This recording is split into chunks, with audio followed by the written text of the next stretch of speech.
نہ جانے مسائل تو علماء سے پوچھیں، یہ حکم مبین ہم کو رب سے ملا ہے، چلو پوچھ کیسے جیے زندگی کو، چلو پوچھ لے کس میں رب کی رضا ہے، رب کی رضا۔ الحمدللہ رب العالمین والصلاة والسلام علی سید المرسلین، اما بعد فاعوذ باللہ من الشیطان الرجیم، بسم اللہ الرحمن الرحیم۔ الصلاة والسلام علیک یا رسول اللہ، الصلاة والسلام علیک یا حبیب اللہ، الصلاة والسلام علیک یا نبی اللہ وعلی آلک واصحابک یا نور اللہ۔ پیارے اور محترم اسلامی بھائیوں، دارالافتاء اہل سنت سلسلے کے ساتھ ایک مرتبہ پھر حاضر ہے۔ منت کے احکام آج بھی انشاءاللہ بالخصوص اس حوالے سے جو کالز ہمیں آپ کی طرف سے موصول ہوئی انشاءاللہ سلسلے کا حصہ ہوگی۔ درود پاک کی فضیلت سنتے ہیں۔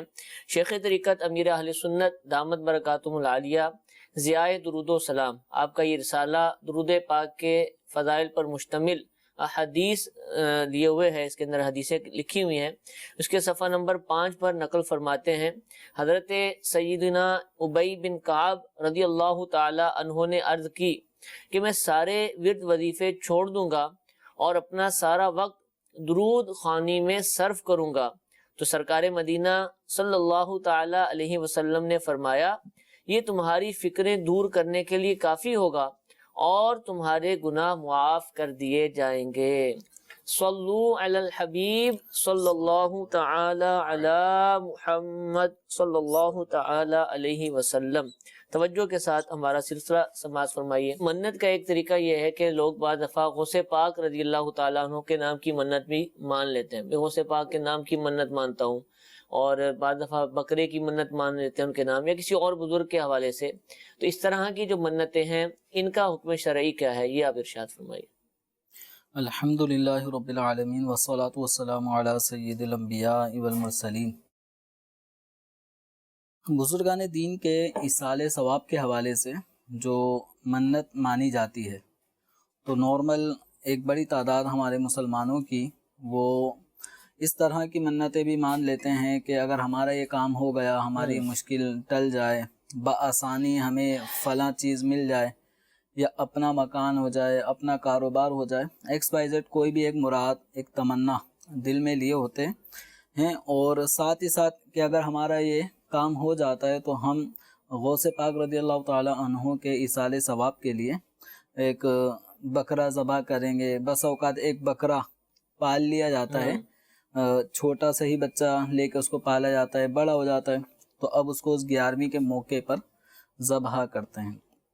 یہ کبھی ایسا ہوتا ہے کہ ذبح شدہ کسی بھی جو نارمل مارکیٹ سے گوشت خرید کر یا آرڈر پر پکوان سینٹر والوں کے ذریعے سے کچھ نہ کچھ دیگیں تیار کر لی جاتی ہیں، کروا لی جاتی ہیں، اور پھر اس کا لنگر کیا جاتا ہے۔ ٹھیک ہے، شرعی اعتبار سے اگر دیکھیں تو یہ ایک جائز کام ہے، اور ایصال ثواب کی صورتیں ہیں کہ جانور ذبح کیا جائے گا، اس کا گوشت مسلمان کھائیں گے، یا کوئی بھی آپ کھانے پینے کا ارینج کرتے ہیں اور وہ مسلمانوں میں کھلایا جاتا ہے، تو یہ ایک ثواب کی صورت ہے۔ مسلمانوں کو کھانا کھلانا، بھوکوں کو کھلانا، یہ بھی ایک ثواب کا کام ہے، اور کوئی بھوکا نہ بھی ہے کسی بھی مسلمان کو کھلانا، یہ بھی ایک ثواب کا کام ہے۔ تو جو اس نیک عمل پر ثواب ملے گا وہ بزرگان دین کو، جیسے 11ویں شریف کا موقع ہوتا ہے تو بالخصوص حضور سیدنا غوث اعظم رضی اللہ تعالی عنہ کو اس کا ثواب پہنچایا جاتا ہے، جس کو ایصال ثواب بھی کہتے ہیں۔ تو اب اس حوالے سے جو منت مانی جاتی ہے کہ اگر میرا یہ کام ہو گیا تو میں 1 دیگ کروں گا، تو 2 دیگیں کروں گا، تو 11ویں کی 11 دیگیں کروں گا، تو یا بغداد شریف میں بھی بہت سارے لوگ وہاں پر اپنے اس نیاز کا اہتمام کرتے ہیں، ایک بڑی تعداد وہاں پر بھی کرتی ہے، ورنہ نجی طور پہ اپنے اپنے علاقوں میں محافل منعقد کر کے پھر وہ لنگر کرتے ہیں۔ تو شرعاً ایک جائز کام۔ پھر اس کی جو منت مانی جاتی ہے، یہ وہ منت نہیں ہے جس کو منت واجبہ کہا جاتا ہے۔ منت شرعی، منت واجبہ، یعنی جس کی پابندی کرنا کہ جو آدمی اپنے اوپر ٹھان لیتا ہے تو اس کی بھی شرائط ہیں. اس میں ایک شرط یہ کہ وہ کام ایسا ہو کہ اس جیسا کام کرنا یہ واجب ہو. تو فقراء کو کھلانا یہ تو ایک صدقہ واجبہ کی ایک صورت یہاں پر بن جاتی ہے کہ کفارے کے اندر 10 فقراء کو کھلانا، 10 مساکین کو کھلانا یہ ایک واجب صورت بن جاتی ہے. تو اسی طرح اگر فقیروں کو کھلانے کی منت مانی جائے تو یہ واجبہ ہے. لیکن 11ویں شریف کے جو لنگر میں نیت ہوتی ہے اس میں امیر غریب سب ہی کھا رہے ہوتے ہیں، تو صرف فقیروں ہی کو کھلانے کی نیت نہیں ہوتی. تو اس حوالے سے یہ منت واجبہ کے درجے میں تو نہیں جائے گی، لیکن ایک اچھے کام کی ایک نیت کے ایک صورت اختیار کر لے گی کہ آپ نے فلاں نعمت کے ملنے پر، فلاں کام کے ہونے پر ایک اچھے کام کا ارادہ کیا ہے. تو جب اچھے کام کا ارادہ کیا ہو تو کوئی رکاوٹ نہ ہو تو اس اچھے کام کو پائے تکمیل تک پہنچانا چاہیے. تو یوں 11ویں شریف یا خواجہ غریب نواز رحمۃ اللہ تعالی علیہ کی چھٹی شریف 6 رجب المرجب کو جو منائی جاتی ہے، یا حضرت سیدنا امام جعفر صادق رضی اللہ تعالی عنہ کے ایصال ثواب کے لیے کنڈے کی نیاز کا اہتمام ہوتا ہے. تو اس میں مختلف مہینوں میں بزرگان دین کے ایصال ثواب ہوتے ہیں. تو یوں مسلمانوں کا ایک طبقہ، ایک بڑی تعداد ایصال ثواب کے مختلف مواقع پر یوں منتیں مان لیتے ہیں. تو یہ منت جائز ہے، اس کو پورا کرنا بھی بلا شبہ ایک جائز عمل ہے اور ایک مستحسن اور مستحب درجے میں آتا ہے. ٹھیک. اچھا، یہ ضمناً پوچھوں گا، منت سے متعلق تو نہیں ہے، قربانی کا مہینہ کہہ لیجئے، حج بھی ہوگا، لوگ عید قربان آئے گی تو قربانی بھی کریں گے. اس میں بھی بہت سارے مسلمان ایسے ہوتے ہیں کہ بزرگان دین کے نام کا جانور ذبح کرتے ہیں.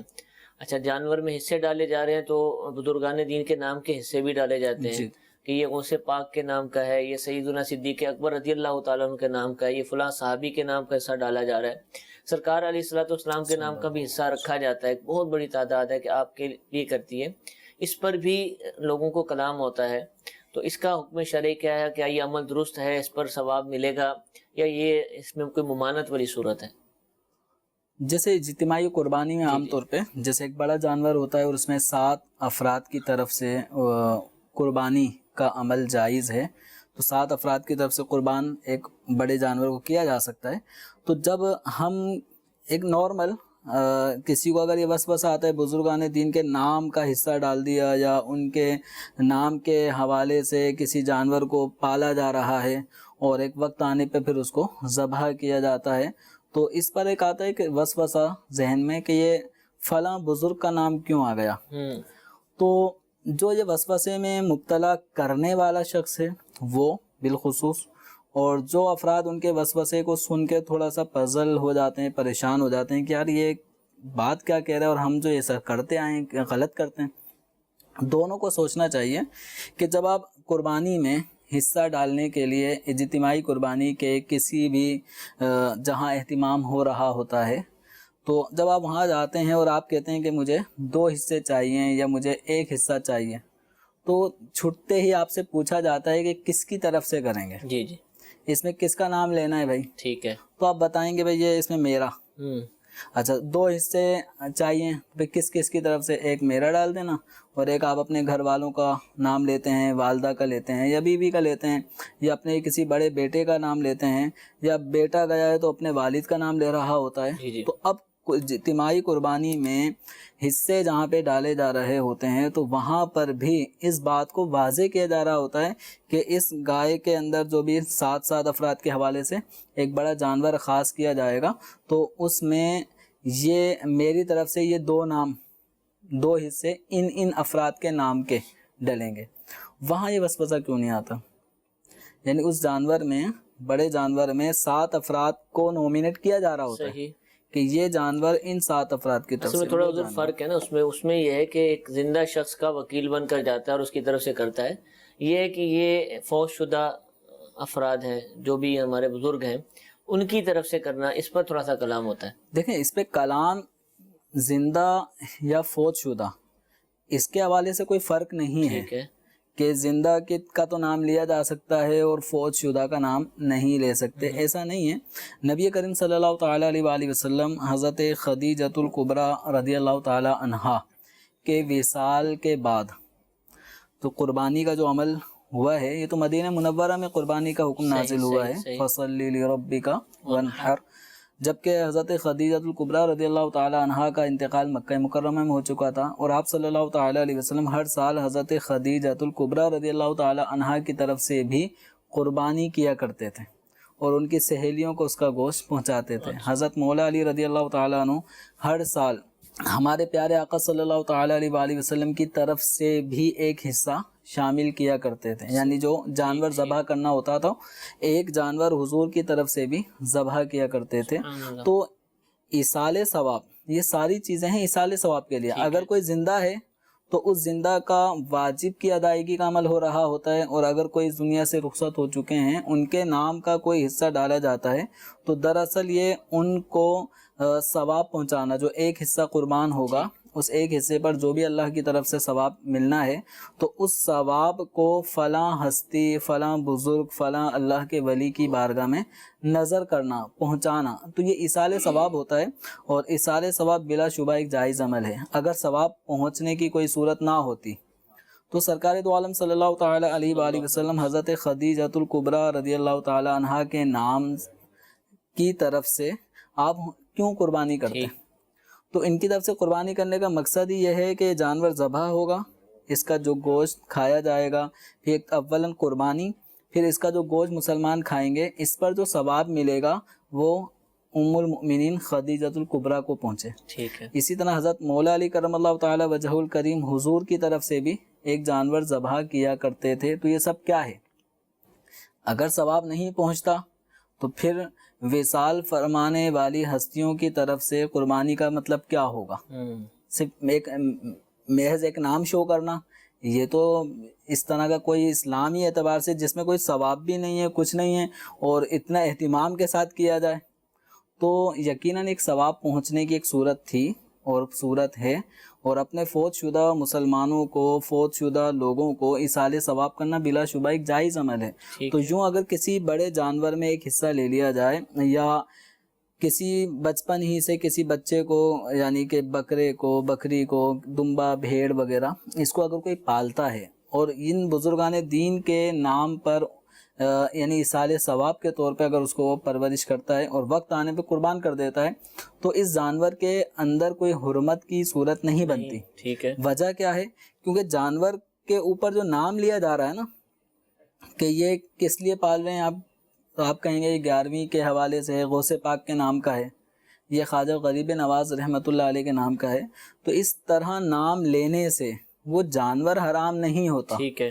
ورنہ اگر آپ دیکھیں بکرے منڈیاں لگی ہوتی ہیں، اب کہا جاتا ہے بھائی یہ جانور کس کے ہیں؟ جی فلاں کے ہیں، تو یہ فلاں سیٹ صاحب کے ہیں، یا فلاں صاحب کے ہیں، یہ فلاں ان کے ہیں۔ تو یہ جو نام لیا جا رہا ہے تو اس میں کوئی یہ نہیں کہتا یہ اللہ کے جانور ہیں۔ نام جو اللہ تبارک و تعالیٰ نے انسانوں کو مالک بنایا ہے اپنی مخلوق کا، تو اسی کی طرف منسوب کر کے پکارا جاتا ہے نسبت کے اعتبار سے۔ تو وہ نسبت کے حوالے سے نام لینے میں کوئی شرک کا، کوئی کفر کا، کوئی وقت ذبح جو تکبیر پڑھنی ہے وہ اللہ تعالیٰ کا نام۔ اصل یہی ہے کہ جب جانور ذبح کیا جائے گا اس ذبح کے وقت میں اللہ کا نام ہونا چاہیے۔ اور قرآن پاک کی ایک آیت کریمہ ہے وما اہل بہ لغیر اللہ، ایک اور مقام پہ وما اہل لغیر اللہ بہ۔ تو ان دونوں آیات میں جو اہلا کا لفظ آ رہا ہے، تفسیر ابن عباس، حضرت سیدنا عبداللہ بن عباس رضی اللہ تعالی عنہما نے جو تفسیر بیان کی ہے اس آیت کی، اور جو آپ کے شاگردوں نے اس کو نوٹ کیا ہے، تفسیر ابن عباس سے لے کر تفسیر جلالین تک دیکھیں، متعدد تفاسیر اس دوران لکھی گئی ہیں، اس کے بعد بھی لکھی گئی ہیں۔ تو ان تفاسیر میں جب ہم اس آیت کریمہ کو دیکھتے ہیں وما اہل بہ لغیر اللہ، تو ادھر معنی بیان کیا جاتا ہے وما ذبح علی اسم غیر اللہ، صحیح، یا وہ جانور جس کے اندر رفع صوت، اس طرح کے الفاظ بھی بیان کیے گئے ہیں کہ وہ جانور جس کو ذبح کے وقت، عند ذبحی کے واضح الفاظ تفاسیر میں موجود ہیں کہ ذبح کے وقت جس پر جانور پر اللہ کے علاوہ کسی اور کا نام لیا گیا تو وہ جانور حرام ہے۔ تو اب یہ 11ویں کا بکرا ہو یا کوئی بھی بڑا جانور ہو، یا اسی طرح XYZ کوئی سا بھی میرا جانور آپ کا جانور، تو جب بندے ہوئے جانور کے بارے میں پوچھا جاتا ہے کس کا جانور ہے تو کہا جاتا ہے فلاں کا. ٹھیک ہے. یہ فلاں کا جانور پہ نام تو آ رہا ہے ابھی فلاں کا، لیکن جب یہ فلاں صاحب جانور کو ذبح کریں گے تو اللہ کے نام پر ذبح کریں گے، بسم اللہ اللہ اکبر پڑھ کے ذبح کریں گے، تو اس جانور کے حرام ہونے کا کوئی مطلب شائبہ نہیں بنتا. ٹھیک ٹھیک ٹھیک. یہ 100% حلال کے زمرے میں آئے گا. تو یوں ہی 11ویں شریف میں غوث پاک رضی اللہ تعالیٰ عنہ کے اثار ثواب کے لیے کوئی جانور پالا گیا حلال اور وہ بوقت ذبح اللہ کے نام پر ذبح کیا گیا، تو اس سے پہلے یا اس کے بعد نام لینے سے کوئی مذائقہ نہیں ہے، بلکہ دیکھا جائے تو ہم جب قربانی ہو رہی ہوتی ہے تو قربانی کرنے کے حوالے سے یہ نام لیتے ہیں، یا اللہ یہ فلاں کی طرف سے قربانی ہے. صحیح صحیح. تو فلاں کا نام دعا جو آ رہی ہوتی ہے اس دعا میں نام بھی آ رہا ہوتا ہے. تو ذبح کے وقت چونکہ نہیں آیا، ٹھیک ہے، ذبح سے کے بعد آیا یا ذبح سے پہلے آیا تو مذائقہ نہیں ہے. اگر کوئی یوں جانور ذبح کرتا ہے کہ بسم محمد صلی اللہ علیہ وسلم تو یہ جانور حرام ہو جائے گا. بسم غوث اعظم حرام ہو جائے پھر یہ جانور حرام ہوگا. لیکن جب کہیں گے بسم اللہ اللہ اکبر تو یہ جانور حلال ہوگا، حرام نہیں ہوگا. ٹھیک ہے. کالز ہمارے پاس موجود ہیں، پہلی کال سلسلے میں شامل کرتے ہیں. جی. دارالفتہ میں میرا سوال یہ ہے کہ ابھی جیسے ارشاد فرمایا گیا کہ غوث پاک کے نام کی قربانی کا حصہ ڈال لیا جاتا ہے یا حضور علیہ السلام کے نام کی قربانی کا حصہ ڈال لیا جاتا ہے، تو کیا ایسا ممکن ہے کہ 6 حصے دار جو ہیں وہ تو اپنا اپنا حصہ لیں، لیکن 7واں حصہ جو ہے وہ تمام کے تمام 6 حصے دار مل کر 7واں حصہ حضور علیہ السلام کی قربانی کا نام کا حصہ ڈال سکتے ہیں یا نہیں ڈال سکتے؟ اس کے متعلق شرعی رہنمائی فرما دیجیے. جی حضور. مل کر 6 کے 6 افراد جو ہے وہ ایک حصے میں شریک ہوں.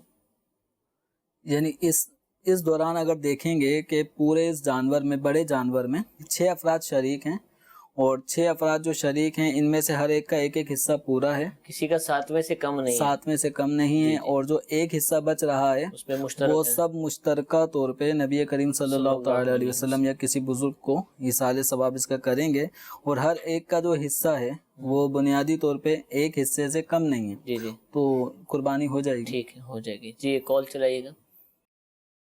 عبدالحفیظ عطاری چائنا سے عرض کر رہا ہوں. مفتی صاحب کی بارگاہ میں سوال عرض ہے. حضور مجھے یاد پڑتا ہے کہ بچپن میں نے چند مرتبہ ایسی نیتیں کی تھی، یعنی منتیں مانی تھی کہ ہمارا یہ فلاں کام ہو جائے تو میں 50 نفل پڑھوں گا، میں 40 نفل پڑھوں گا. تو ایک وقت تک مجھے یاد ہے کہ میں پڑھتا بھی رہا، لیکن ظاہر بات ہے تعلیم کی مصروفیت کی وجہ سے اور وقت کے ساتھ ساتھ پھر اتنا موقع نہیں ملا تو میں نہیں پڑھ پایا. اور مجھے یاد پڑتا ہے کہ شاید کئی نوافل اس طرح سے میرے رہتے ہوں، لیکن جو کہ اب شاید بظاہر پڑھنا ممکن نہیں نظر آتے، کیونکہ اب فرضی نمازیں ہی بندہ ادا کرتا رہے وقت پر، تو یہ بھی ماشاءاللہ اللہ کی بڑی کرم نوازی ہے. تو اس حوالے سے رہنمائی فرما دیں کہ کیا ایسی منت جو ہے یہ ان پر واجب ہے، تو اس کو میں کس طرح سے ادا کروں؟ جی حضور. اب دیکھیں ان کے جو الفاظ شروع سوال کے ہیں کہ بچپن میں منت مانتے تھے. بچپن سے مراد یہ ہے کہ زمانہ نابالغی میں اگر منت مانی تھی، جیسے عام طور پہ بچہ اگر شعور والی عمر میں آ گیا، بالغ نہیں ہوا ہے، تو اس دوران بھی کچھ نہ کچھ سمجھ بوجھ آتی ہے کہ اگر میں پیپر میں پاس ہو گیا تو میں اتنے نوافل پڑھوں گا، پھر وہ پڑھتے بھی رہے. ٹھیک ہے. تو زمانہ نابالغی میں اگر کسی نے منت مانی ہے نماز پڑھنے کے حوالے سے تو یہ منت اس کے اوپر واجب نہیں ہوئی. ٹھیک ہے. کہ منت مکلف شخص اگر اپنے لیے منت مانے گا تو اس پہ لاگو ہوتی ہے. مکلف سے مراد عاقل بالغ جو افراد ہیں. تو اب چونکہ یہ نابالغ اگر تھے تو وہ منتیں لاگو نہیں ہوئیں، انہوں نے پڑھی تو اچھی بات ہے. لیکن اگر یہ بچپن سے مراد کہنے کو بچپن ہے لیکن بالغ ہو چکے تھے، بالغ ہونے کے بعد بھی اگر انہوں نے کچھ منتیں مانی ہیں، 50 رکعت نوافل کی تو 40 رکعت نوافل کی، تو ان نمازوں کو، جتنی نمازوں کی منت رکعتوں کی انہوں نے اپنے اوپر لازم کی ہے، فلاں کام ہونے پر میں یہ کروں گا، اتنی نوافل پڑھوں گا، تو اتنے نوافل ان کو پڑھنے ہوں گے. ٹھیک. اس کا کوئی بدلہ نہیں ہے. یعنی ایسا نہیں ہے کہ اگر وہ کام ہو گیا اب یہ اس کے بدلے کچھ خیرات کر دیں، صدقہ کر دیں. تو انہوں نے جتنی نمازوں کی منت مانی ہوگی تو اس کو یاد کریں کہ کتنی رکعتیں ہو گئی ہوں گی، یہ 50 کر کر کے مطلب 500 ہو گئیں، 600 رکعتیں ہو گئیں، تو جتنی ہو چکی ہیں ان کو وقتاً فوقتاً ادا کرتے رہیں۔ اب یہ ظن غالب کریں کہ بالغ ہونے کے بعد اس طرح کی اگر انہوں نے منتیں مانی ہیں نوافل کی تو یہ ٹوٹل کتنی رکعتیں بن چکی ہیں، تو ان کو 2 2 4 4 6 6 8 8 کر کے یہ پڑھتے رہیں، واجب ہے اس کے اوپر یہ منت کا پورا کرنا پھر یہ لازم یہ ہے۔ جو نوافل پڑھتا ہے تو کوشش کرے وہ بھی پڑھے اور یہ بھی پڑھتا رہے، تو اس میں ورنہ پھر یہ کہ نوافل کی جگہ پر یہ ہاں منت جو نوافل کا موقع ہے اس کی جگہ یہ منت والے نوافل ادا کریں، جبکہ انہوں نے بالغ ہونے کی صورت میں منتیں مانی ہیں۔ ٹھیک ہے جی، ایک اور کال چلائیے گا۔ میں نے یہ منت مانگی تھی کہ میرے اگر بھائی کی جاب لگ گئی، میں 12 دن کا یعنی کہ بدنی قافلے میں سفر کروں گا۔ منت کے الفاظ نہیں بولے، یعنی یہ کہا تھا کہ اگر جاب لگ گئی تو میں 12 دن کے قافلے میں سفر کروں گا۔ کیا وہ 12 دن کے قافلے میں سفر کرنا مجھے واجب ہوگا، اور نہیں کریں تو اس کا کفارہ کیا ہے اس کا؟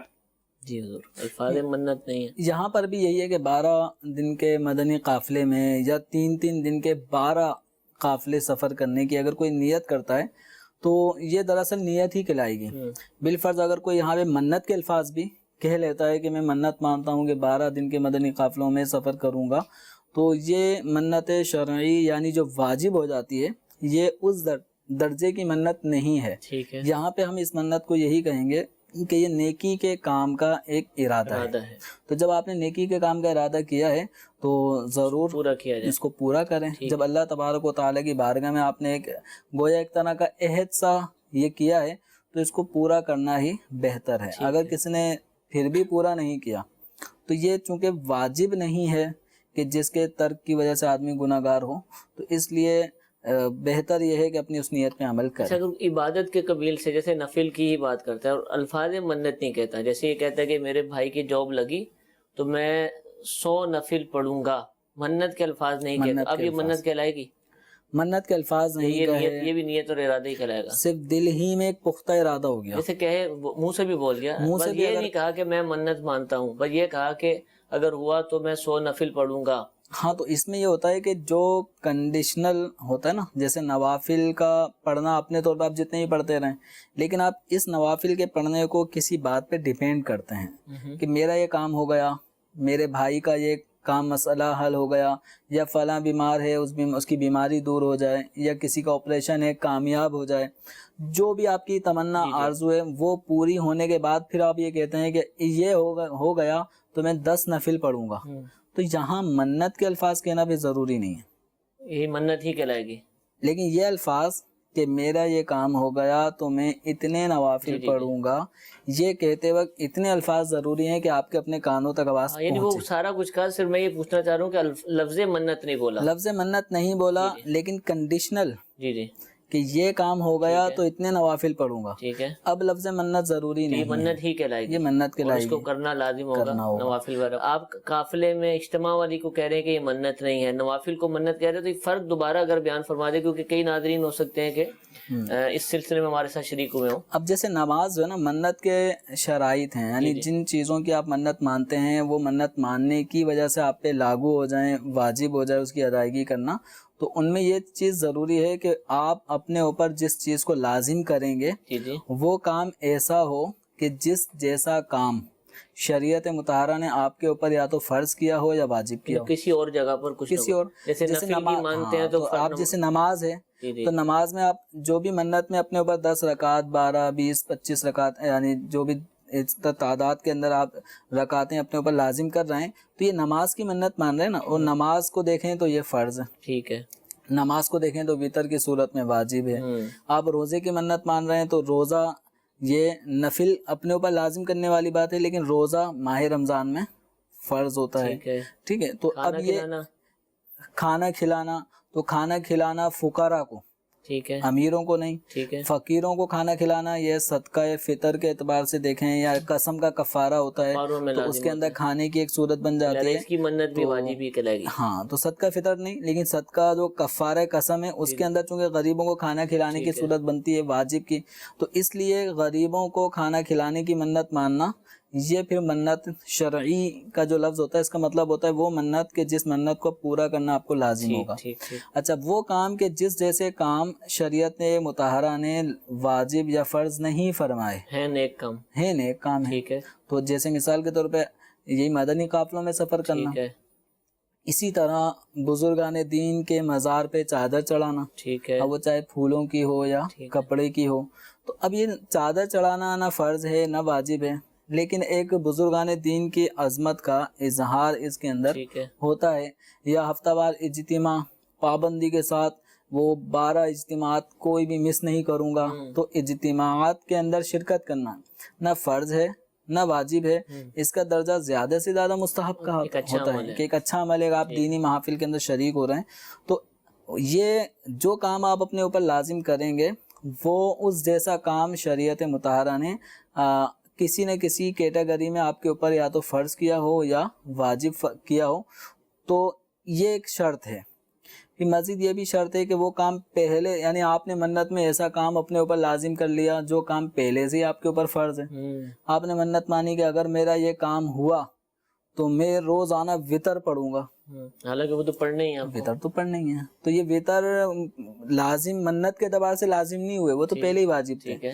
تو اگر ایسا کام ہوا تو میں روزانہ 5 نمازیں پڑھوں گا. ٹھیک ہے. تو 5 نمازیں پڑھنا آلریڈی ویسے ہی فرض ہے. تو اس لیے منت کے اندر یہ ضروری ہے کہ وہ کام پہلے سے لازم نہیں تھا، آپ منت کی وجہ سے لازم کریں گے. ٹھیک ہے. پھر منت کی 2 قسمیں ہو جاتی ہیں ماننے کے اعتبار سے. ماننے کا مطلب اپنے اوپر لازم کرنے کے اعتبار سے. ایک یہ ہوتی ہے کہ آپ اس منت میں لازم کیے ہوئے عمل کو کسی چیز پہ کنڈیشنل کر دیتے ہیں، شرط کے ساتھ لگا دیتے ہیں کہ اگر یہ کام ہوا تو میں اتنے رکعت نماز پڑھوں گا، اگر یہ کام ہوا تو اتنے روزے رکھوں گا وغیرہ وغیرہ. تو اب وہ کام ہو جائے گا تو اب آپ کو اس کام کو کرنا یہ لازم ہوگا. اچھا ایک منت کی یہ صورت ہوتی ہے کہ جس میں کسی شرط کے ساتھ اس کا تعلق نہیں ہوتا، ویسے ہی آپ کے دل میں آیا کہ اللہ تعالیٰ کے اتنے احسانات ہیں مجھ پر، تو میں اللہ تعالیٰ کے لیے روزانہ 4 رکعت نفل پڑھوں گا. ٹھیک ہے. اب اگر ایسا تو مگر ایسا یوں نہیں، بس ویسے ہی کہ میں روزانہ اللہ تعالیٰ کے لیے 4 رکعت نوافل پڑھوں گا. ٹھیک ہے. تو اب اس کے لیے اللہ تعالیٰ کے لیے کے الفاظ کہ میں منت مانتا ہوں کہ اللہ تعالیٰ کے لیے میں 4 رکعت روزانہ پڑھوں گا. تو اب یہ منت کے الفاظ یا اللہ تعالیٰ کے لیے اس طرح کے الفاظ کہنا پھر ضروری ہوگا. ٹھیک ہے. ویسے ہی نیت زبان سے کہا کہ میں روزانہ 4 رکعت پڑھوں گا تو یہ منت نہیں ہوئی. ٹھیک ہے. منت کے الفاظ کہے یا یہ کہے کہ اللہ تعالیٰ کے لیے، ٹھیک ہے، پھر یہ لازم ہو جائے گی. ٹھیک ہے. اچھا جو شرط کے ساتھ ہوتی ہے اس میں منت کا لفظ یا اللہ تعالیٰ کے لیے یہ ضرور نہیں ہے. یہ جو شرط والی صورت ہے یہ منت کی طرف چلے ہی جاتی ہے. ٹھیک ٹھیک ٹھیک. تو اس صورت میں منت لازم ہوگی، لیکن دونوں صورتوں میں الفاظ منت وہ اتنی آواز سے ہونا ضروری ہے کہ اپنے کانوں تک آواز پہنچے. اور اگر دل ہی دل میں یہ ارادہ ہوا میرا مریض ٹھیک ہو جائے تو میں اتنی نوافل پڑھوں گا، دل ہی دل میں خیال آیا ہے، زبان سے الفاظ نہیں کہے، تو یہ منت نہیں بنی، یہ نیت ہے، نیک ارادہ ہے. تو جو نیک ارادہ آیا ہے اس کو پورا کرنا اچھی بات ہے. ٹھیک ٹھیک ہے. جزاک اللہ جی. ایک اور کال چلائیے. 11-18 پہ لگنا ہے چاند گرہن اور صبح 5-18 پہ ختم ہونا ہے، اس کا کیا ہے کوئی رد و عمل ہے؟ اس کا کیا آنسر ہے مجھے بتا دیں. چاند گرہن لگنا ہے یا سورج گرہن لگنا ہے، ٹائم بھی بتا دیا، کرنا کیا یعنی اس وقت کوئی شرعی طور پر کوئی اس کے اسلامی احکام ہیں اس وقت؟ دیکھیں سورج گرہن ہو یا چاند گرہن ہو تو اس حوالے سے یہ اللہ تبارک و تعالیٰ کی قدرت کی نشانیاں ہیں. ٹھیک ہے. کہ ان روشن چیزوں کو اللہ تبارک و تعالیٰ ان کے نور کو یعنی ختم کرتا ہے، کم کر دیتا ہے. ٹھیک ہے. تو یہ اللہ تعالیٰ کی قدرت کی نشانیاں ہیں، اس میں اللہ تعالیٰ کی طرف رجوع کرنا چاہیے، توبہ استغفار کریں. نماز گہن کی نماز جو ہے سورج اور چاند گہن کی نمازوں کا خسوف اور خسوف کسوف وغیرہ جو کہا جاتا ہے، تو ان کی باقاعدہ نماز کا طریقہ کار ہے، یہ مدنی پنصورہ میں پڑھی جا سکتی ہے. باقی رہا یہ کہ عوام میں بالخصوص چاند گرہن کے حوالے سے خواتین کے اندر ایک کانسیپٹ بڑا سا ایک چل رہا ہوتا ہے، اور وہ مطلب سینہ بسینہ ایسا چل رہا ہے کہ ہر طبقے میں ہر ایک بات طبقے مشہور میں ہے کہ جو عورتیں امید سے ہیں، حمل سے ہیں اور پریگنینسی کی حالت میں ہیں، تو جب چاند گرہن ہو جائے تو انہوں نے کوئی سبزی نہیں کاٹنی، تو وہ مطلب جیسے لیٹنا بیٹھنا ہوتا ہے تو وہ سیدھی لیٹیں، کروٹیں نہ لیں تو باہر نہ نکلیں. اس طرح کی بڑی وہ قیودات لگاتی ہیں کہ جس کے اندر ہاتھ پاؤں مڑے ہوئے نہ ہوں.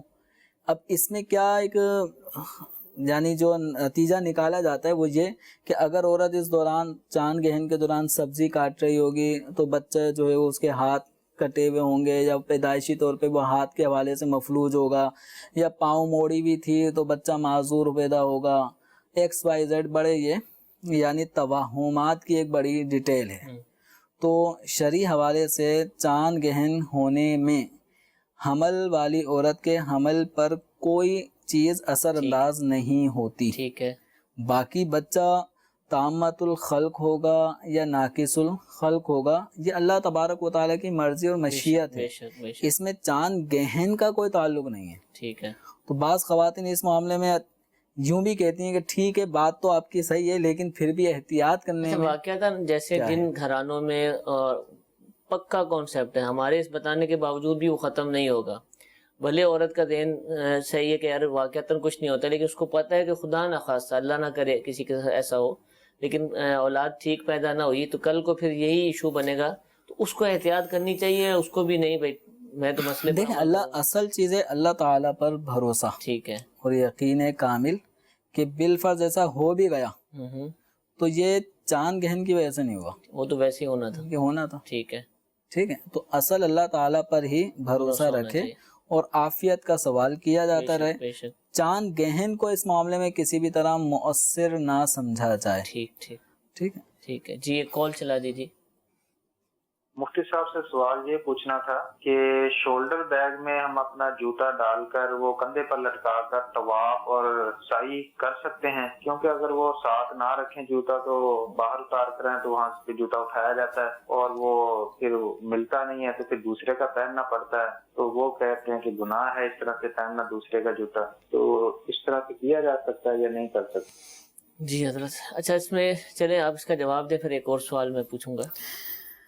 دیکھیں اس میں طواف چونکہ مسجد حرام شریف میں ہوتا ہے اور مسجد حرام شریف یہ مقدس مساجد میں ایک اہم ترین مسجد ہے. ٹھیک ہے. مسجد چاہے آپ کے اپنے علاقے کی ہو یا مسجد حرام یا مسجد نبوی ہو، ناپاک چیز کو مسجد میں نہیں لے کے جائیں گے.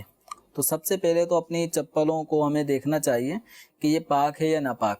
بالفرض امید یہی ہے کہ چپلیں نئی ہی عام طور پہ لی جاتی ہیں اور وہیں پر پہنی جاتی ہے. تو اگر وہ چپل بھی صاف ستھری ہے، پاک ہے اور اس کو بیگ میں اچھی طریقے سے یعنی شولڈر بیگ کا جیسے کہہ رہے ہیں اس میں یہ چھپائی ہوئی ہے، تو پھر طواف کے دوران یہ چل رہے ہیں اس کو کندھے پہ لٹکا کے تو طواف تو ہو جائے گا، اس میں حرج نہیں ہے.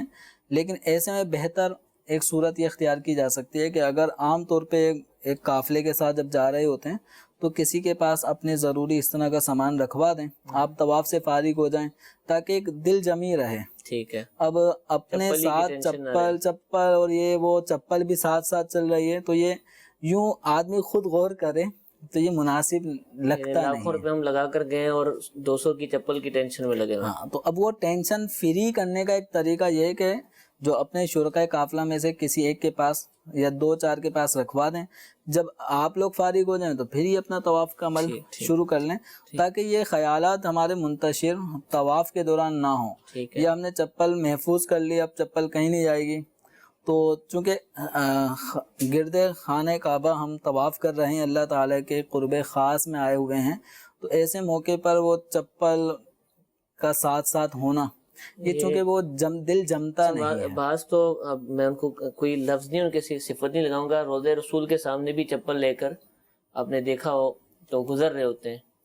تو اس میں ادب یعنی اس کو ہم یہ نہیں کہیں گے کہ یہ مطلب بے ادبی کر رہے ہیں، لیکن یہ کہ ادب کا تقاضا یہی ہے کہ جب ہم کسی کے گھر مہمان کے طور پہ جاتے ہیں تو اپنے چپل بالکل اپنے ساتھ اپنے ہینڈ بیگ میں شولڈر بیگ میں نہیں رکھتے, وہ جہاں رکھنی ہوتی ہے وہاں رکھتے. اچھا محسوس نہیں ہو تو رہا یوں اللہ تبارک و تعالیٰ کے دربار میں جب آئے ہیں تو ایسا طریقہ اختیار کریں جس میں ہم ان تمام باتوں سے کہ آپ کے سامنے یا ان کے سامنے کسی میں گھر پہ جائیں وہاں ہم کتراتے ہیں وہ کام کرنے سے, اور حرم شریف میں وہ کام کر رہے ہوں تو ناجائز نہیں کہا جا رہا, صرف ایک ذہن دیا جا رہا ہے کہ اس چیز کو اس طرح سے ہم نے کرنا چاہیے تاکہ ہمارے سامان بھی محفوظ رہے اور جو طواف کرنے کا جو حقیقی لطف ہے وہ بھی ہمیں حاصل ہو. حضور اب اس میں عرض ہے کہ اگر ہم حرم شریف اللہ تعالیٰ ہم سب کو حاضری کی بار بار سعادت عطا فرمائے, وہاں اگر اس کے مخصوص مقامات ہیں چپل رکھنے کے, ان کو تلاش کر کے اگر وہاں رکھ دیا جائے نا تو پھر چپل گم نہیں ہوتی ہے.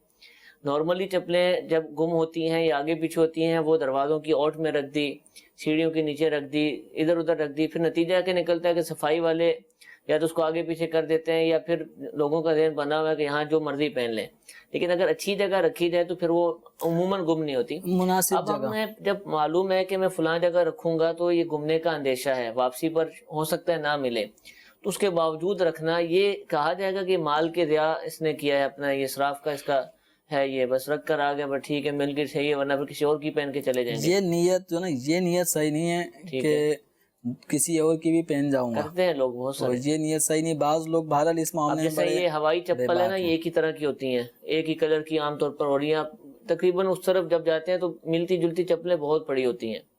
تو اچھا وہاں اگر قریب سے خریدی جائیں تو وہ بھی ایک ہی طرح کی, اب کئی لوگ خرید رہے ہوتے ہیں تو پہچان کرنا بھی مشکل ہو جاتا ہے. اس میں دیکھو ہوتا ہے کہ بھائی ٹھیک ہے کوئی مسئلہ نہیں, چپل لے لیں گے, اپنی کی ٹینشن نہیں لو اور واپسی بھی ہمیں مل ہی جائے گی. تو یہ نیت تو غلط ہے کہ ہم اپنی نہیں ملی تو ہم کسی اور کی پہن جائیں گے. ٹھیک ہے, تو دوسرے کی پہن جانے کا جو معاملہ ہے نا, یہ جہاں چوری کی صورت بنے گی وہاں غصب والے اس طرح کے حکام بھی اس میں جاری ہو سکتے ہیں. حرم شریف کے اندر یہ پھر یہ کام جو گناہ کا ہے وہ ایسی جگہ پہ آپ کر رہے ہیں کہ جہاں جانے کا مقصد نیکیاں کرنا ہوتا ہے نہ کہ گناہ کرنا. تو اصل یہ کہ اپنی چیزوں کی سیفٹی کرنے کا ذہن بنے گا نا کہ کہاں رکھنا ہے. پھر جوتے رکھنے چپل رکھنے کے باکسز نمبر بھی باقاعدہ ہوتے ہیں. اب ہم نے رکھا بس رکھ کے چل پڑے, واپسی آئیں گے تو اپنا وہ باکس نمبر ہی ہمیں یاد نہیں ہوتا, تو باکس نمبر بھی یاد رکھیں, پلر وغیرہ, دروازہ نمبر, یہ سب چیزیں ہماری یادداشت کے لیے ہیں. اگر ان سب چیزوں کو فالو کریں گے تو انشاءاللہ ہمارا سامان گم نہیں ہوا, تو ایک بڑی تعداد کا سامان گم نہیں ہوا ہوتا, ان کا وہ باکس ان کو نہیں مل رہا ہوتا جس میں انہوں نے رکھنی, تو وہ سب چیزیں یاد رکھنی چاہیے. ٹھیک ہے, ٹھیک ہے. اللہ تعالیٰ ہم سب کو سعادت عطا فرمائے, وہاں کے مناظر بالفعل ہم سب کو دیکھنے کی سعادت عطا فرمائے. آپ ہمارے لیے بھی دعا کریں, اللہ ہمیں بھی اس کی سعادت عطا فرمائے. ہم آپ کے لیے دعا کرتے ہیں. ایک کال مزید چلا دیجیے. مفتی صاحب کی بارگاہ میں سوال یہ کہ میں نے 16 سال پہلے جب نوکری کی کوشش کی تو اس ٹائم میں نے نیت کی تھی کہ میں جتنا ہو سکا یعنی کہ 2.5% یا جتنا کوئی فیصد پکا یاد نہیں ہے لیکن غالباً 2.5% اپنی پیس سے اللہ کے راستے میں صدقہ کیا کرتا, یہ میں نے نیت کی تھی تو بعد ازاں میں پورا نہیں کر سکا, تو اس کا کیا کفارہ ہے؟ جی دیکھیں ان کے سوال میں نیت کے الفاظ آ رہے ہیں کہ ایک نیت کی تھی کہ میں اپنی سیل میں سے اپنی کمائی میں سے 10% تھا یا 5 یا 2.5 کیا تھا, تو اگر وہ نیت تھی تو نیت کو پورا کرنا یہ بہتر ہے. اور اگر وہ منت تھی اور منت کے اندر بھی وہ الفاظ جو منت کے ہیں وہ کہے گئے تھے, تو جتنی مقدار آپ نے طے کی تھی اللہ کی راہ میں دینے کے حوالے سے وہ پھر آپ کے اوپر لاگو ہوگی. ٹھیک ہے. پھر دیکھیں منت کے حوالے سے یہ مزید ذہن میں رکھ لیں کہ شریعت مطہرہ نے آپ کے اوپر یہ لازم نہیں کیا کہ آپ منت مانیں. آپ منت مانیں, آپ کا بیمار تبھی صحیح ہوگا جب آپ منت مانیں گے, ایسا نہیں ہے. یہ ہمارا اپنا ایک ذاتی فیصلہ ہوتا ہے کہ ہم اپنے کسی عزیز کا یعنی کامیاب ہونا یا اس کی بیماری کا دور ہو جانا, گم شدہ کا مل جانا, وہ ہماری یعنی مراد پوری ہو جائے تو ہم یہ کریں گے. تو شریعت مطہرہ نے آپ کے اوپر کوئی لازم نہیں کیا کہ آپ کو اتنی رکعتیں اپنے اوپر لازم کرنی ہیں, یہ آپ کا میرا اپنا ذاتی ایک فیصلہ ہے. تو اس لیے کبھی بھی جوش میں آ کر یہ نہ ہو کہ آپ اپنے اوپر اتنا لازم کر لیں گے، جیسے کہ ایک کال میں آیا تھا نا کہ میں 50 رکعتیں پڑھوں گا تو 40 پڑھوں گا، اور اب وہ فرما رہے ہیں کہ فرائض ادا کرنا ہی یہ، اس پہ یہ بھی اللہ کا ایک کرم ہے کہ جو فرائض ہم ادا کر لیتے ہیں۔ تو دیکھیں اللہ تعالیٰ نے آپ کے اوپر یہ نہیں کہا کہ آپ منت میں اتنے نوافل اپنے اوپر لازم کریں ہی کریں، ٹھیک ہے، ہم پہ منت ایک جائز عمل ہے لیکن وہ کوئی فرض یا واجب کے درجے میں نہیں ہے۔ جب آپ کریں گے تو پھر اتنا کریں جتنے کو نبھانا آپ کے حق میں آپ کو لگتا ہے کہ میں نبھا سکوں گا، کر بھی لوں، جوش میں آگے روزانہ 100 نوافل اپنے اوپر لازم کر لیے، تو اب یہ 100 روزانہ 100 کرتے کرتے پڑھتے آپ ایک بھی نہیں ہیں تو یہ ساری ڈھیر جمع ہو جائے گا۔ تو اس لیے اپنے جس کہا جاتا ہے نا جیسے چادر دیکھ کر پاؤں پھیلائیں، اصل میں بندہ نا پھنس اتنا جاتا ہے کہ اس وقت بس پھر اللہ تعالیٰ یاد آتا ہے انسان کو، اور پھر وہ کچھ بھی اس وقت ظاہر سی بات ہوتا ہے کر لوں گا، اور پکا ارادہ واقعہ تو اس وقت بالکل دیکھیں اس وقت بالکل ارادہ ہے، لیکن یہ ذہن میں رکھیں کہ ہمارا کبھی کبھی ایک جوش ہوتا ہے صرف، ٹھیک، اور اس جوش کے وقت کچھ بھی ہم سے نیتیں ہم کرنے کو تیار ہو جاتے ہیں، اس دوران منتیں بھی لازم اپنے اوپر کر رہے ہوتے ہیں۔ تھوڑا سا یہ ہوش کرتے ہوئے کریں کہ جو احادیث کو اگر ہم سامنے رکھیں تو ان احادیث کا خلاصہ مضمون یہی نکلتا ہے کہ جو عمل قلیل ہو لیکن مستقل بنیادوں پہ ہو وہ فائدہ مند، تو وہ اللہ تعالیٰ کی نظر میں زیادہ مقبول ہے بمقابلہ اس کے کہ جوش میں آ کے ہم نے ایک دفعہ اتنا کر لیا اس کے بعد پھر بھول ہی گئے۔ تو اس لیے منت کے اندر بھی اس چیز کو سامنے رکھیں، اگر آپ 2 رکعتیں نفل روزانہ پڑھنا آپ کے لیے آسان ہے، یہ بھی ہو سکتا ہے کسی کے لیے مشکل ہو جائے، اگر آپ کو لگتا ہے تو پھر ٹھیک ہے نوافل کی مان لیں، پھر روزانہ ہی پہ لازم نہ کریں، آپ ایک مخصوص تعداد کر لیں 10 یا 20، تاکہ یہ 10-20 پڑھنے کے بعد آپ کی یہ منت پوری ہو جائے، عمل مکمل ہو جائے۔ اب روزانہ بھی منت اپنے اوپر لازم کرنا یہ بھی ایک سمجھو مشقت میں ڈالنے والا کام ہے، تو اتنی ہی مشقت اپنے اوپر ڈالیں جتنی آپ نبھا سکیں۔ ٹھیک ہے۔ اچھا ایک سوال ہے بہت سارے لوگوں کی، یہ ترجمانی ہوگی کہ کیا شادی کے لیے منت مانگ سکتے ہیں؟ مثلا انہوں نے لکھا کہ میں 12,000 روپیہ صدقہ کروں گا یا میں اتنے نوافل پڑھوں گا، یہ تو ہر مہینے، اب یہ کوئی وضاحت نہیں ہے اس کے اندر، سالانہ کچھ ایسی نہیں، کوئی وضاحت۔ تو دیکھیں اللہ تبارک و تعالیٰ کی بارگاہ میں بندہ دعا کرے، رکاوٹ دور ہوں، اسباب جو بھی ہیں، منت اس کا ایک ذریعہ منت بھی لوگ اپناتے ہیں کہ اگر میری شادی ہو گئی تو میں 12,000 روپے صدقہ کروں گا، تو اللہ کرے خیر و عافیت کے ساتھ آپ کی شادی ہو، اور پھر یہ منت ان کو 12,000 روپے صدقہ کرنا لازم ہوں گے، ٹھیک ہے، یہ اللہ کی راہ میں دیں۔ اب یہ اس میں اللہ کی راہ میں دینے کا مطلب یہ کہ کسی غریب کو دے کر اس کو مالک بنا دیں۔ ٹھیک۔ تو حضور کچھ اور چیزیں بھی ہمارے معاشرے میں پائی جاتی ہیں، شرعی طور پر آپ اس کا بھی ارشاد فرمائیے گا۔ بعض لوگ منت مانتے ہیں کہ وہ طریقہ کار منت کیا کہ کسی مزار پر یا کسی مخصوص مقام پر جا کے تالا لگا کر آ گئے، ڈوری باندھ کر آ گئے، درخت پہ کوئی چیز لٹکا کر آ گئے، جب کام ہو جائے گا نا پھر اس کو آ کر میں کھول دوں گا، تب تک یہ لگا رہے گا۔ اچھا ایک جگہ ایسا دیکھا کہ کوئی درخت کیوں ٹیڑھا بنا ہوا ہے، ایسے یہ راؤنڈ ہے، وہ زمین سے ہوگا اور اس کے بعد اس کا جھکا ہو گیا سجدے کی طرح، تو بعض لوگ اس کے نیچے سے گزرتے ہیں تو اس کی منت مان لیتے ہیں۔ تو اب اس طرح کے اعمال کیا کہتی ہے شریعت اس حوالے سے؟ ان کی بھی کوئی حیثیت ہے، منع ہے، کیا ہے؟ دیکھیں کام وہی کیے جائیں جن کی شریعت مطہرہ میں پذیرائی ہے، ٹھیک ہے، شریعت نے اس کا جواز بیان کیا ہو اور ان کو اہمیت دی ہو، ٹھیک ہے، دینی اعتبار سے ان کے فوائد ہوں۔ ٹھیک ہے، اب یہ مزارات اولیاء پر جو اکثر جالیاں جو ہوتی ہیں ان کی مزارات کی، اس میں وہ تالے زنجیریں ایک سے ایک اچھے سے اچھا، وہ زنگ آلود تالا، ہر طرح کے آپ کو تالے نظر آئیں گے۔ اب جالی مبارکہ سے اندر کا جو منظر ہے مزار شریف جو قبر شریف ہوتی ہے، بس وہ نظر نہیں آتے، تالے ہی تالے نظر آ رہے ہوتے ہیں۔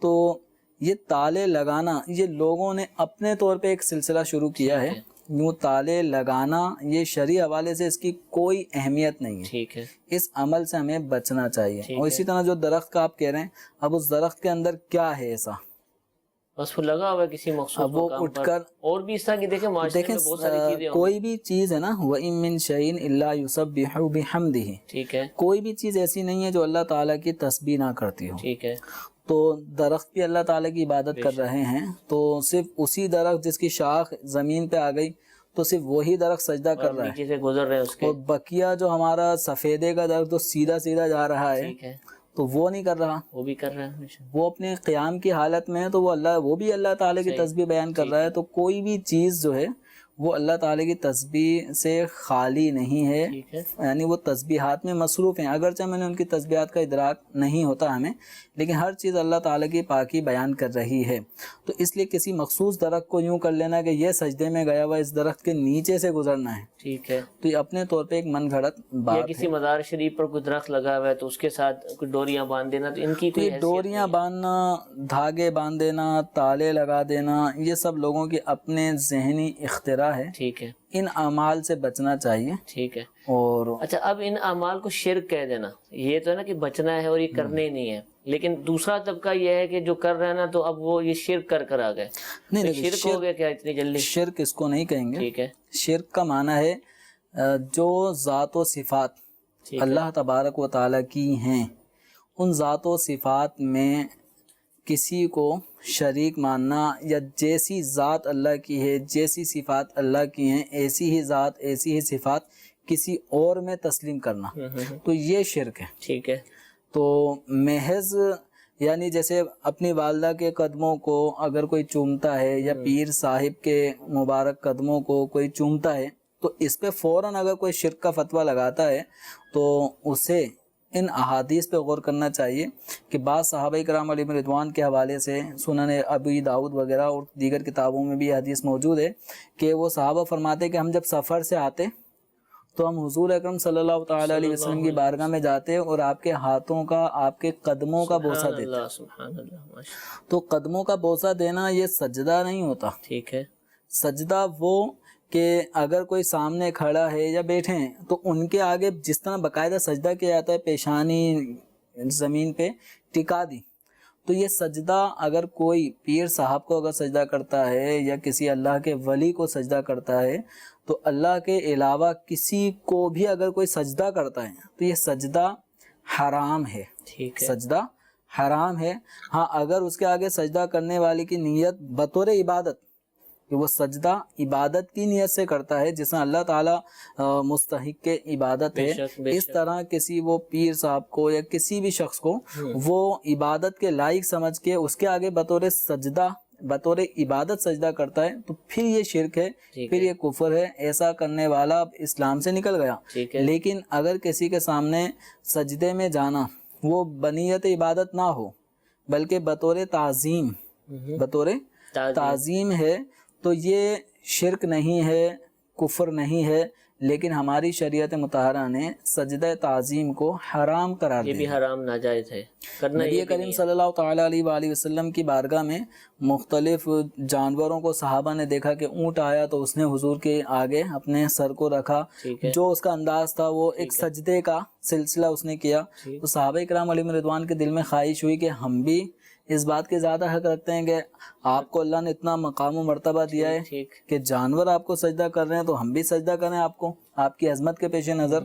تو آپ صلی اللہ تعالیٰ علیہ وسلم نے منع فرما دیا، فرمایا کہ اگر سجدہ اللہ کے علاوہ کسی اور کے لیے جائز ہوتا تو عورت کو حکم ہوتا کہ وہ شوہر کے آگے سجدہ کرے، تو شوہر کی عظمت کے پیش نظر تو ہماری شریعت مطہرہ نے اللہ کے علاوہ کسی اور کے آگے سجدہ تعظیمی کو حرام قرار دیا ہے، جبکہ سابقہ شریعتوں میں اگر دیکھیں تو سب سے پہلا آدم علیہ السلام کی پیدائش کے وقت سارے فرشتوں کو، اس میں شیطان بھی شامل تھا، ابلیس، حکم تھا کہ آدم علیہ السلام کو سجدہ کریں۔ سجدہ تعظیمی تھا، وہ سجدہ عبادت نہیں تھا، ٹھیک ہے، سجدہ تعظیم کی ہے، عبادت اللہ ہی کی ہونی ہے۔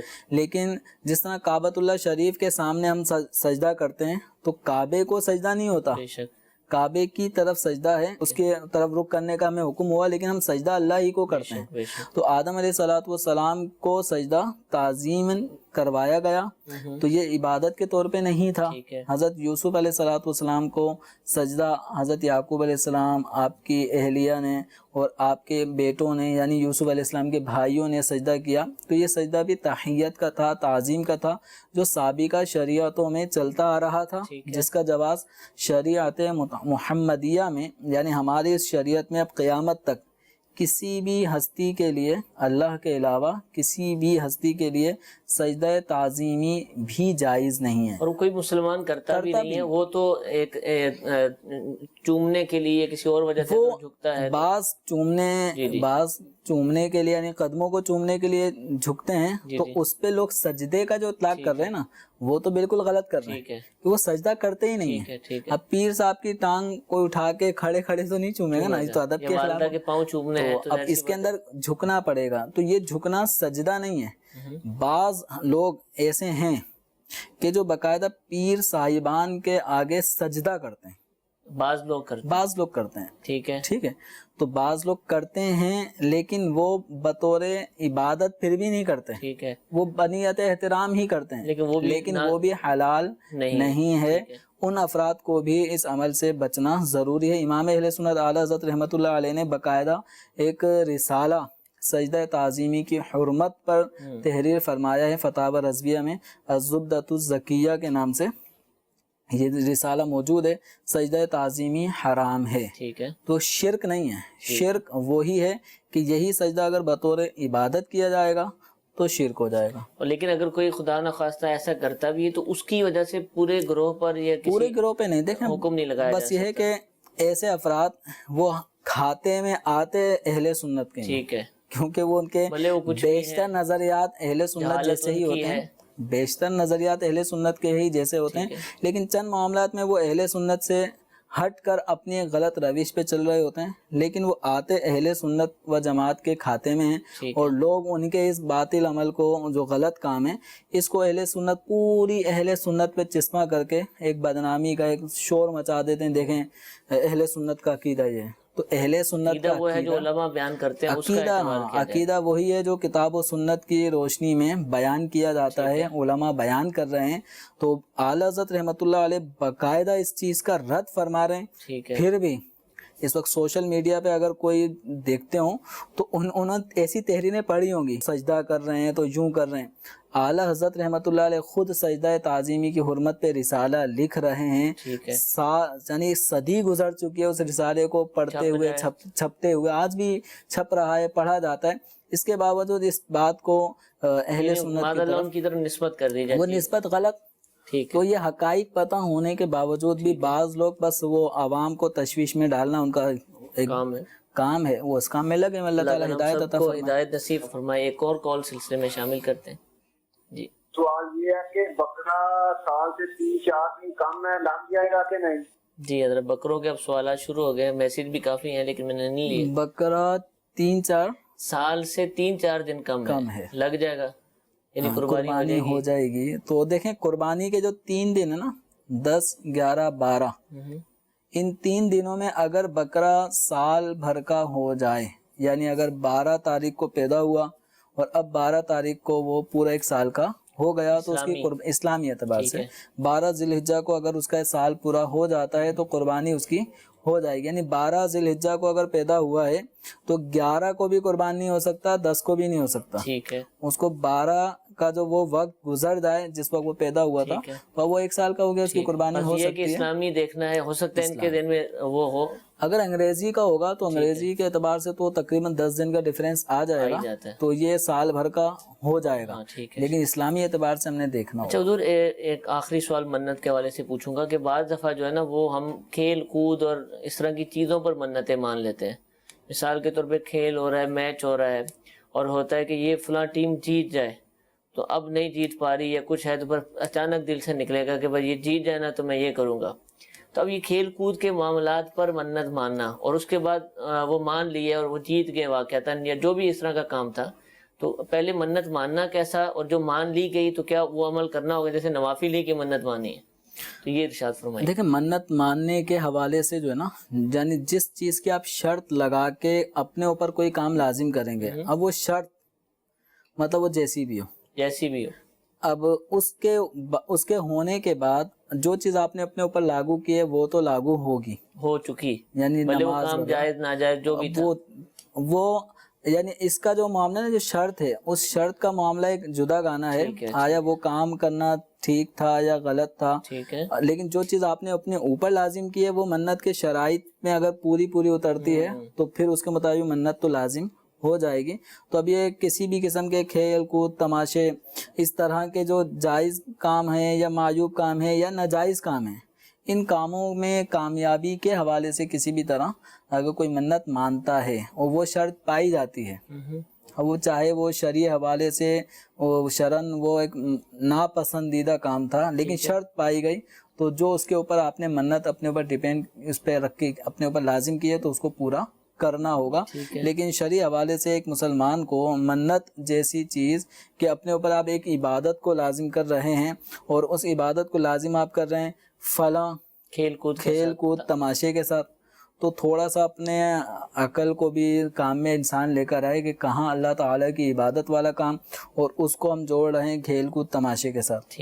تو جہاں تک منت لازم ہونے کا معاملہ ہے وہ ایک جدا گانا بحث، لیکن ایسی منتیں نہیں ماننی چاہیے اور ایسا نہیں کرنا چاہیے۔ اور کئی لوگوں نے اس طرح کی منتیں مانی بھی ہوتی ہیں نا جذبات میں، پھر اس وقت یہ ہوتا ہے کہ مان لو، تو پھر اب ان کو توجہ کرنی چاہیے اور جو احکام شرعیہ مفتی صاحب نے بیان فرمائے کہ اگر وہ شرعی منت بنتی ہے اگرچہ کام کیسا ہی تھا تو پھر اب ان کو پورا بھی کرنا ہوگا۔ اس میں میرا مشورہ یہی ہے کہ ان کو کہ چونکہ ہمارا یہ ٹاپک ہے اس میں ہم ہر شخص کے منت کے صحیح ڈیٹیل ہمیں عام طور پہ پہنچ نہیں پاتی، تو دارالفتاء اہل سنت کا جو فون نمبر ہے تو اس پہ باقاعدہ منت کے حوالے سے اگر آپ نے کوئی ایسی منتیں مانی ہیں تو وہ مزید رہنمائی لے لیں، وہ آیا منت لازم ہوگی بھی یا نہیں ہوگی۔ بس اوقات ہم ایک سمجھتے ہیں کہ منت ہم پہ لازم ہو گئی، وہ منت واجب ہو ہی نہیں ہوتی اور ہم کر رہے ہوتے ہیں، تو ان سب چیزوں کے حوالے سے شرعی احکام سیکھ لینے میں فائدہ ہے۔ ٹھیک ہے، جزاک اللہ۔ مزید اگر تفصیلات اور احکام شرعیہ سیکھنا چاہیں